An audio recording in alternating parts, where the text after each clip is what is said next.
이 시간 하나님께서 우리에게 주시는 말씀은 신약 성경 중에 로마서 8장 31절에서 39절까지 말씀입니다.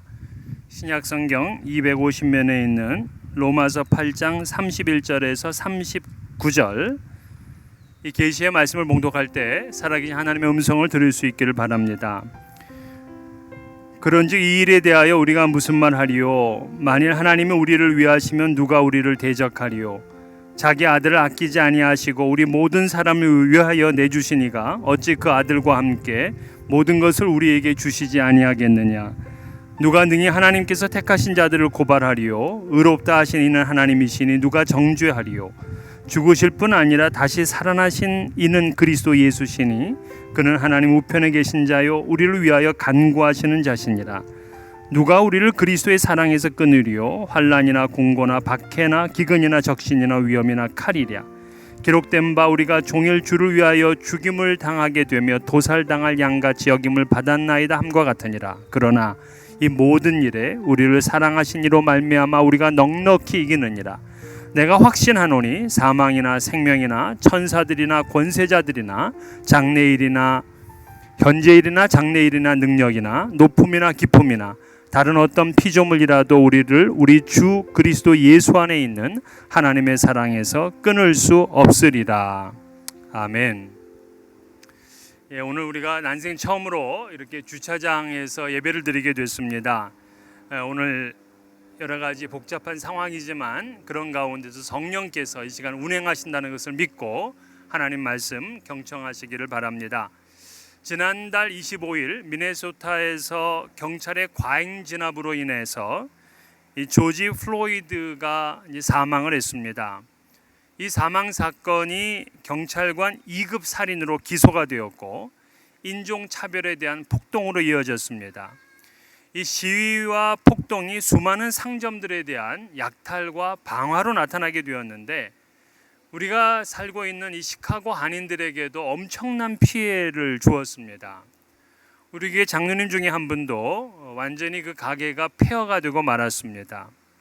그럼에도 이 대저 의인은 7번 넘어질지라도 다시 일어나려니와 악인은 재앙으로 말미암아 엎드려지니라 하는 이 잠언의 말씀을 붙들고 리빌드하고 지난주부터 사업을 재개했습니다. 우리 교회 장로님만이 아니에요. 제가 알고 있는 그 귀금속 하시는 분은 제게 사진을 보내왔는데 그 사진 속의 모습은 완전히 잿더미였습니다. 폐허였습니다. 또 몸에 상처를 입으신 분의 사진도 보았습니다. 이번 코로나19로 인해서 이 두려움을 갖게 되고 또 경제 침체로 인해서 염려와 고통, 또 그치지 않는 인종차별적인 행위와 시위, 약탈과 방화, 그런 가운데서 끊임없이 일어나는 총기 사고, 이 모든 것들이 우리를 슬프게 하고 화나게 합니다. 동시에 두렵게 합니다. 그런데도 이것을 해결하기 위한 이 지도력의 부재가 우리의 미래를 더욱 불확실하게 만듭니다. 이 시대에 도대체 무엇을 확신하고 무엇을 안정되게 생각하고 무엇이 견고한 것인지 우리가 대단히 어렵습니다. 제가 지난주에 수없이 들었던 찬양이 있습니다. Waymaker라는 찬양인데요. 여러분 혹시 아십니까? You are here moving in our midst. I worship you. I worship you. You are here walking in the place. I worship you. I worship you. Waymaker, miracle worker, promise keeper, light in the darkness. My God, that is who you are. Waymaker, miracle worker, promise keeper, light in the darkness. My God, that is who you are. 주님 이곳에 계셔서 우리 가운데 운행하시고 주님 이곳에 계셔서 우리 속에 이곳에 역사하시고 계십니다. 나는 그 주님을 예배하고 경배합니다. 길을 만드신 분이고 기적으로 역사하시는 분이시고 약속을 성취하신 분이시고 어둠 속에 빛이 되신 그분이 바로 나의 하나님이십니다 하는 이런 고백이죠. 지난주에 우리 새벽기도에 역대기 하를 모두 마쳤는데요, 유다 백성들이 바벨론에 의해서 3차례에 걸쳐서 포로로 끌려갔습니다. 젊은이와 노인들은 칼에 의해서 죽임을 당했습니다. 성전은 불타고 예루살렘 성벽들은 모두 무너졌습니다. 그 안에 있는 궁실들도 다 불탔습니다. 성전의 그릇들과 보물들 다 빼앗겼습니다. 귀한 그릇 모두 산산조각이 났습니다. 그 바벨론의 칼날에서 겨우 살아남은 사람들은 바벨론의 포로로 잡혀갔습니다. 이것이 우리가 지난주 나누었던 새벽기도의 이야기였어요. 하지만 그들은 다시 바벨론에서 포로에서 귀환되어서 그들의 땅으로 돌아왔습니다. 그들은 감격하고 감사했지만 그 현실은 폐허였어요. 막막했습니다. 그런데 그들은 거기서부터 다시 시작해야 됐어요. 그래도 살아야 됩니다. 우리는 이 시대를 지금 불확실한 시대에 살고 있지만은 우리의 건강도, 우리의 사업도, 우리의 미래도 불확실하지만은 그래도 우리는 살아내고 버텨내야 됩니다. 오늘 우리가 살고 있는 이 시대에 어떤 확신을 가지고 살 수 있을까? 오늘 본문에서 그것을 말해주고 있습니다. 자, 오늘 로마서 8장을 마치게 되는데요, 로마서는 2개의 주제를 가지고 있습니다. 신학과 실천이라는 주제입니다. 다른 말로는 복음과 삶이라고 할 수 있습니다. 오늘 8장은 바로 그 복음의 마무리입니다. 신학의 마무리입니다. 이제 9장부터 새로운 주제로 들어가게 되는데요, 지금까지 우리가 나누었던 것은 인간은 죄를 범하였고 모두 사망에 이를 수밖에 없지만 하나님께서는 예수 그리스도를 믿음으로 의롭게 여겨주신다는 새로운 길을 만들어 주셨습니다. 이것이 복음의 요약이죠. 근데 의롭게 된 성도들은 이 땅에 살아가면서 죄와 그리고 고난의 문제에 끊임없이 부딪히며 살게 되어 있습니다. 그런데도 하나님께서는 우리를 끝까지 견인시켜 주신다 하는 것이 지금까지의 우리의 말씀이었어요. 지난주에 우리는 예지, 예정, 소명, 칭의, 영화, 이 5가지 골든 링 안에 있다는 말씀을 드렸습니다. 그렇기 때문에 우리는 이 고리 안에 있기 때문에요, 우리에게 당하는 어떠한 죄도 어떠한 고난도 이겨낼 수가 있어요. 심지어 고난도 모든 것이 합력되어서 선을 이루는 도구가 됩니다. 놀라운 일이죠. 그러면 이러한 하나님의 이 고리 안에 있는 사람들은 어떤 삶을 사느냐? 2가지예요. 첫째는 감격적인 삶을 삽니다. 현대인들이 감격을 잃어가고 있잖아요. 놀랍게도 예수님께서는 그 당시에도 이 비유를 말씀하셨어요. 이르되 우리가 너희를 향하여 피리를 불어도 너희가 춤추지 않고 우리가 슬피 울어도 너희가 가슴을 치지 아니하였다 함과 같도다. 현대인뿐만이 아니라 2000년 전 사람들도 놀라운 구원의 얘기를 듣는데도 감격이 없고 반응이 없는 그러한 모습을 지적했습니다. 하지만 신앙인들은 감격해야 될 분명한 이유가 있잖아요. 우리는 5 골든 링 안에 있습니다. 그래서 오늘 본문을 시작하면서 그런즉 이 일에 대하여 우리가 무슨 말 하리요 하고 시작해요. 그런즉 앞에 있는 전부 내용을 가리키는 거죠. 그 은혜를 생각하게 되면 우리가 뭘 할 말이 있느냐는 거예요. 주님께서 사망의 법 안에서 우리를 해방시켜 주시고 우리를 자녀 삼아 주시고 성령께서는 우리를 위해서 친히 탄식하며 간구하시고 하나님을 사랑하는 자는 모든 것이 합력하여 선을 이루시는데 우리가 무슨 할 말이 있겠어요? 그저 놀랍고 감사할 뿐이죠. 우리는 아무 말 할 것 없이 그렇게 감격하고 황공해 할 따름입니다. 그래서 우리는 이 감격의 삶을 사는 게 첫 번째, 2번째는 확신의 삶을 사는 겁니다. 이 38절에 보면 내가 확신하노니 라는 말로 시작을 하죠. 확신이라는 거는요, 우리의 모든 환경을 뛰어넘는 그러한 정신입니다. 그러니까 전쟁에서도요, 객관적인 군사력이나 뭐 최신식 장비냐 이런 거로다가 승패가 걸려 있는 것이 아니라 군인들의 확신에 달려 있어요. 이 미국과 이 비엔남이 전쟁을 할 때에 미국은 뭐 군사수나 장비에 있어서 훨씬 더 높았습니다. 엄청난 물자를 공급하고 자원했는데도 패하고 말았어요. 왜냐? 성공과 승리에 대한 확신이 없었기 때문에 그렇습니다. 여러분, 사사 시대에 미디안과 아말렉이 이 이스라엘을 침공했습니다. 이때 하나님께서는 기드온이라는 사사를 세웠습니다. 당시 미디안 족속은요, 메뚜기 떼처럼 이 해변의 모래처럼 구수가 많았다 그랬어요. 근데 이스라엘은 모으긴 했는데 32,000명이었어요. 하나님께서 그들 다 돌려보내고 300명만 남겼습니다. 300명이 어떻게 해변의 모래처럼 많은 사람들을 이길 수 있겠냐고요. 불가능한 일입니다.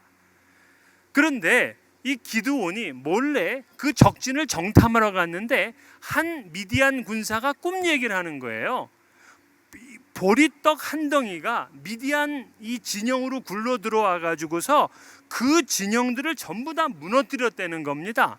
근데 그 보리떡 한 덩이가 누구냐? 기드온이라는 거예요. 그래서 우린 다 죽게 생겼다, 이런 얘기를 하는 겁니다. 이미 그들은 더 많은 숫자를 가지고 있었지만 패배 의식이 강했어요. 그러나 기드온은 그 얘기를 듣고 300명의 군사로 그들을 전멸시켰습니다. 그만큼 믿음, 확신이 중요해요. 신앙의 감격과 확신을 가지고 있었던 바울과 실라는 감옥 안에서도 찬송을 부릅니다. 우리가 감격과 확신 속에 살아간다면 우리도 환난과 핍박 가운데서도 하나님을 찬송할 수가 있어요. 이 살아있는 순교자라고 불리웠던 목사님이 계십니다.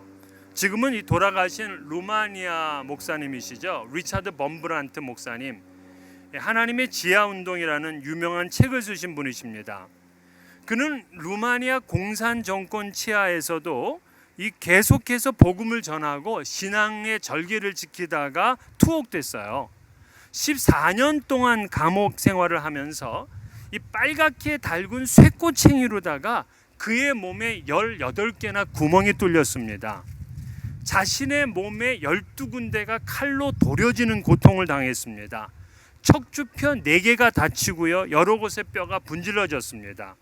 서방교회에서 이것을 알고서 루마니아 정부에 몸값을 주고 그를 구출해냈습니다.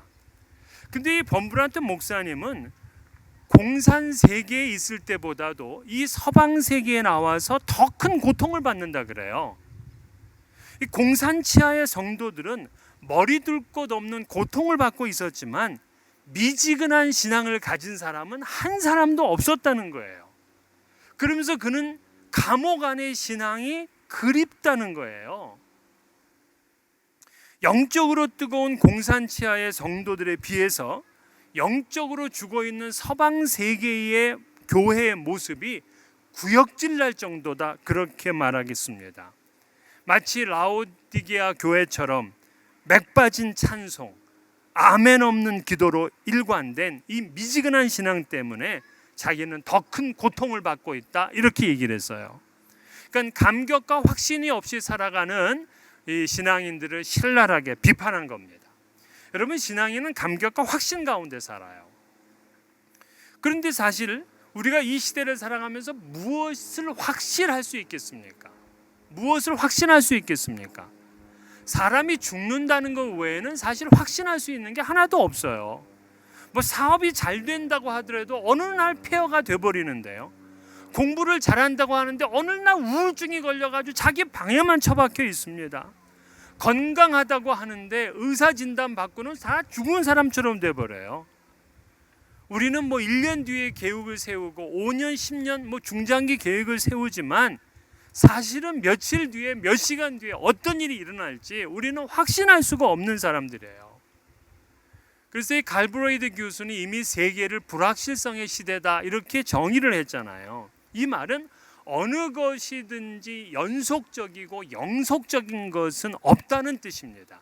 전통도 우리의 가치관도, 가정도, 지위도, 기업도 모두 확신한 것이 없어요.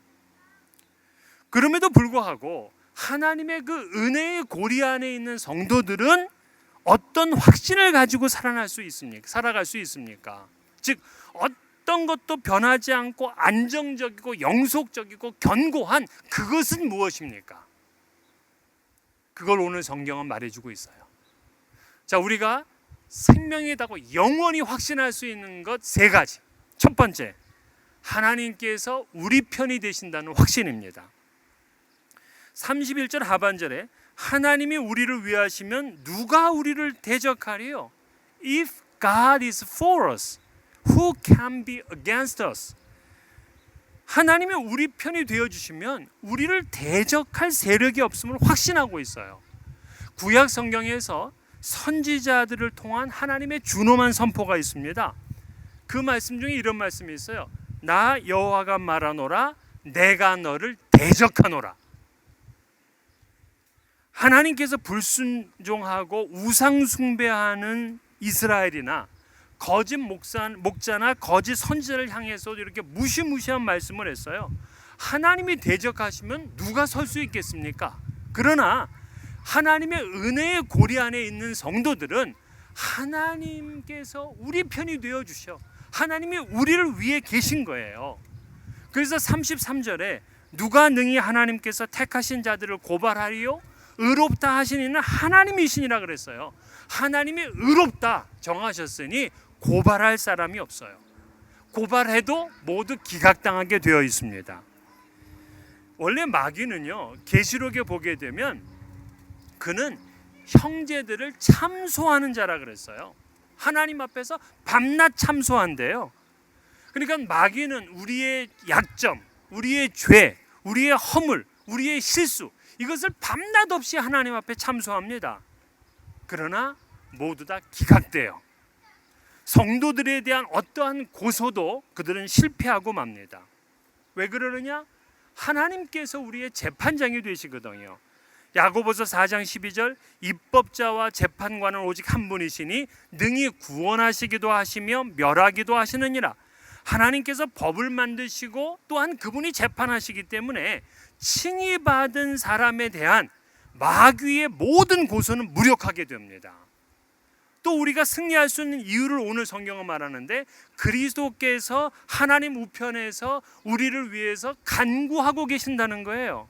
여러분 그림이 그려지시나요? 재판 이 장소를 한번 보세요. 재판관은 하나님이시고 나를 중보하고 변호해 주신 분은 예수님이세요. 결코 이 재판은 우리가 패할 수가 없습니다. 구원의 고리 안에 있는 사람들은 하나님이 나의 편이다 하는 이 사실을 확신하고 삽니다. 모든 죄에서 승리합니다. 두 번째 가져야 될 확신은 하나님께서 우리의 필요를 공급하신다는 확신이에요. 사실은 우리가 가장 가까이 있는 친구들도 가족도 그분의 필요를 잘 몰라요. 심지어 부부도 뭐 내가 가장 잘 알 것 같지만 이 남편과 아내의 필요를 잘 모릅니다. 나는 잘해준다고 하는데 오히려 상대에게는 상처가 되는 경우도 있어요. 그렇게 되면은 더욱 골이 깊어지고 불신하게 되고 나중에는 파경에 이르게 되잖아요. 제가 그런 경험이 있었습니다. 신혼 때인데요. 그 부부 세미나가 있어서 저희 집사람하고 제가 이제 참석을 했습니다. 이때는 제가 신혼 때예요. 그런데 갑자기 그 세미나 강사가 서로에 대해서 배우자에 대해서 그동안 좀 서운했던 것들을 좀 이렇게 써봐라. 5가지만 써봐라. 이렇게 얘기를 하는 거예요. 그래서 제가 이제 썼습니다. 서운했던 것들. 근데 한 4가지 쓰니까 뭐 이제 쓸 게 없더라고요. 그러면서 제가 속으로 생각했어요. 아, 우리 집사람은 아마 쓸 게 없을 거야. 이렇게 생각했어요. 그래서 제가 4개 쓴 것도 미안했습니다. 나중에는 강사가 바꿔보라고 하는데 깜짝 놀랐어요. 제 아내가 쓴 종이가 가득 채워져 있는 거예요. 그동안 이 나라에 대해서 어떤 뭐 불만이 많다는 거 아니겠습니까? 그만큼 아내의 필요를 몰랐던 거예요. 오래 살면 압니까? 오래 살수록 더 몰라요. 그런데 전지전능하신 하나님은 우리의 앉고 일어섬을 아시는 분이에요. 머리카락까지 세시잖아요. 우리의 속마음까지 꿰뚫고 계시잖아요. 우리가 무엇을 필요로 하고 있는지 가장 잘 아시고 가장 좋은 것으로 공급하시는 분이 하나님이세요. 우린 이걸 확신하고 사는 거예요. 지금 내가 뭐 이거 쥐고 있지 않았다, 그거 불안해할 필요가 없어요. 32절에 자기 아들을 아끼지 아니하시고 우리 모든 사람을 위하여 내주신 이가 어찌 그 아들과 함께 모든 것을 우리에게 주시지 아니하겠느냐. 아니, 자기 아들까지도 희생하신 분이 우리를 위해서 뭐를 아까워해서 그걸 갖다가 안 주시겠습니까? 하나님의 시간, 하나님의 방법을 따라서 가장 좋은 것으로 나를 채워주시는 분이 하나님이시다 하는 이 확신을 가지셔야 됩니다. 마지막 세 번째로, 하나님께서 우리를 사랑하신다는 확신이에요. 35절에 보면 누가 우리를 그리스도의 사랑에서 끊으리요. 하나님과 우리를 끊어버리는 그러한 벽들이 있어요. 오늘 17가지가 나옵니다. 환난, 곤고, 박해, 기근, 적신, 위험, 칼, 사망, 생명, 천사들, 권세자들, 현재일, 장래일, 기품이나 높음이나 다른 어떤 피조물도 하나님의 사랑에서 우리를 끊을 수 없다 그래요. 환난, 공고, 박해는 이 하나님을 믿지 않는 세상 때문에 얻게 되는 고난이에요. 기근과 적신은 적절한 음식과 의복을 갖지 못한 거예요. 위험과 칼은 죽음과 신변의 위협입니다. 이 모든 것들이 우리를 신앙에서 하나님의 사랑에서 멀어지게 하지만 그것도 하나님의 사랑에서 끊을 수 없다는 거예요. 내가 환난을 당하고 박해를 당하고 먹을 것이 없고 물이 없고 몸이 헐벗고 심지어 생명과 죽음의 위협이 우리를 가로막는다고 할지라도 하나님의 사랑에서 우리를 끊을 수 없어요. 다니엘의 세 친구였던 사드락과 메삭과 아벳느고는 풀무불 속에서 타 죽게 생겼습니다. 그가 하나님을 잠깐만 부인하면 돼요. 그런데도 그들은 끝까지 당당하게 풀무 속으로 들어갑니다. 왜? 이 모든 것이 하나님의 사랑에서 우리를 끊을 수 없다는 걸 확신했기 때문에 그래요. 사도 바울은요, 그 어떤 일이 있어도 그 무엇도 어디에서도 하나님의 사랑에서 나를 끊을 수 없다는 걸 믿었어요. 그래서 38절 39절 내가 확신하노니 사망이나 생명이나 즉 인간의 어떤 변수도 천사들이나 권세자들이나 심지어 어떤 영계에 속한 존재들이라도 현재일이나 장래일이나 어떤 시간이라도 능력이나 초자연적인 신적 능력을 갖춘 그 영적 존재일지라도 높음이나 깊음이나 이거는 뭐 어떠한 장소죠. 그리고 다른 어떤 피조물이라도 우리를 우리 주 그리스도 예수 안에 있는 하나님의 사랑에서 끊을 수 없다 그랬어요. 그렇습니다. 여러분은요, 어떤 것도 끊을 수가 없어요. 좋은 일이든 나쁜 일이든 원수든 심지어 가족이든 목사든 물질이든 핍박이든 그 어떤 것도 하나님의 사랑에서 끊을 수가 없습니다. 우리는 지금 코로나, 또 약탈, 방화, 재정 파탄 이런 어려운 일을 지나고 있지만 그 어떤 것도 나를 하나님의 사랑에서 끊을 수 없다는 확신을 가지시기를 바랍니다. 이 감격이 있고 확신이 있는 신앙생활을 하게 되면은요, 찬송을 불러도 달라요. 고통의 한가운데서도 하나님을 긍정하고 찬양을 드립니다. 응답받는 기도 생활을 하고요, 말씀에 순종하는 삶을 삽니다. 얼굴에 기쁨이 있고 마음에 평화가 있습니다. 감격의 삶은요, 신령한 삶이라고 하면 확신의 삶은 진리의 삶입니다. 예수님께서 사마리아 우물가 여인에게 영과 진리로 하나님을 예배하라 그랬잖아요. 그 영은 감격이라고 할 수 있고 진리는 확신이라고 할 수 있어요. 그러니까 오늘 그걸 다른 표현으로 하면 감격과 확신으로 하나님을 예배하라는 거예요. 감동이 사라지고 불확실한 세대 가운데서 여러분들은 풍성한 감격과 확고한 확신을 가지고 승리하시기를 주의 이름으로 축원합니다. 기도하시겠습니다.